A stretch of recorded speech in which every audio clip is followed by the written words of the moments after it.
حد ويدققدا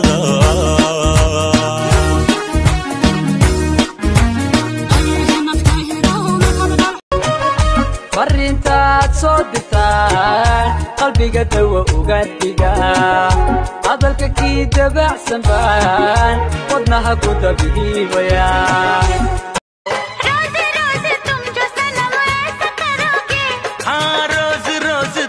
सनम ऐसा करोगे हम जो रूठ जाएंगे तो हाथ मलोगे आहा तुम भी बड़ी waxaana jeenayaa Soomaalo israado waxaana jeenayaa ariyadayda rumowdo waxaana jeenayaa hay adigana waxa baranaysaa sida gabdhaha loo qurxiyaa aniga af ingiriis aan baranayo waxaan ku weydiinaa buntul maxaa Soomaali lagu dhahaan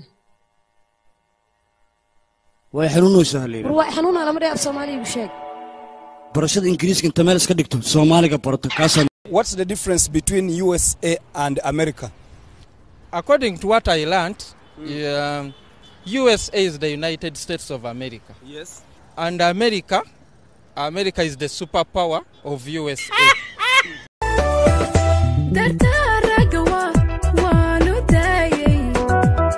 My love to ogedadalke darta hablawan udaye mugutomka noloshiyo garabkaygii midigba mago'aanka maankiyo nafta garashadeeda